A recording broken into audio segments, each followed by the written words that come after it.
MTG and me, this is Charles, with a Vraska Scheming Gorgon Planeswalker deck teardown. Alright, let's go. So Vraska, the Scheming Gorgon, is one of two Planeswalker decks included with the recent Rivals of Ixalan set release. So if you're not familiar with these replace the intro decks that we had a couple years back. So instead of getting a set of 5 intro decks covering some of the common mechanical themes for the set, we instead get 2 Planeswalker decks. The other one being, of course, Angrath, Minotaur Pirate.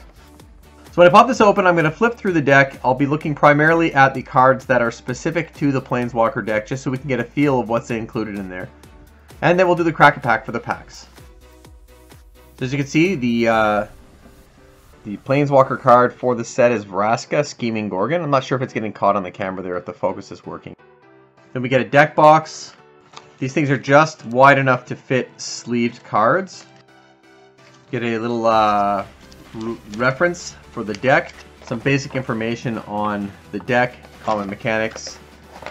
In the intro decks, these used to include basically a deck list of all the cards and some other information. It was a slightly heftier piece of paper. Then we have the quick reference cards, which are basically in all of these products, deck builders toolkits, planeswalker decks, etc. I actually keep these. I find them reasonably useful when introducing somebody new to the game. I throw them in with packs of stuff. And we have 2 packs of Rivals of Ixalan and the deck itself. So let's open her up. So for the rares, we've got a Champion of Dusk. Then the 2 copies of the Planeswalker deck exclusive Vraska's Scorn. So in this case, it's a 4-mana, target opponent loses 4 life, and you can tutor Vraska Scheming Gorgon into your hand. So not terrible. Then we've got a Paladin of Atonement. So in the common slot for the Planeswalker deck, we've got Vampire Champion, which is a 4-mana 3/3 with Death Touch. In the uncommon slot, we've got 3 copies of Vraska's Conquistador, 2-mana 2/1.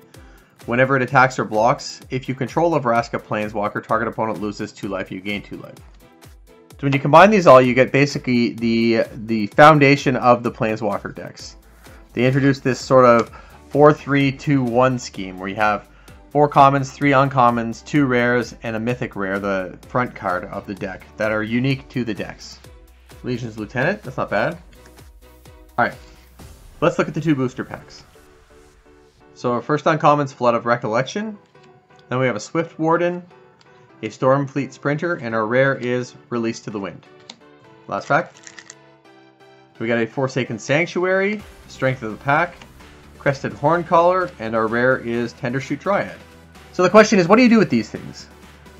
So theoretically, it provides a gateway, or it's supposed to provide a gateway for players to take the decks and build off of that something they could play in Standard. I think in practice, how Julie and I have used them in the past is that we've played sort of mini leagues with them. With the intro decks, what we do is basically play a bunch of the different intro decks and then try to evolve the deck a little bit when we open the booster packs. And that way you get a little more enjoyment out of it just cracking the packs open to pull out your uncommons and rares. Overall, I don't think the value is terrible on these. I think new players like to get a Planeswalker card, so that's a nice addition versus the old foil promo. You're pretty much guaranteed these are going to hold at least a couple dollars value. They might even see some commander play. There have been some in the past from the Planeswalker decks that were reasonably playable. So that's it. That's the Vraska Scheming Gorgon Planeswalker deck. Thanks for liking, commenting, and subscribing. And as always, thanks for watching. If you enjoyed the video, you could help us by clicking that like button and leaving a comment. And to support the channel, please click that subscribe button. Also, don't forget to check us out on Facebook and Twitter. Thanks for watching!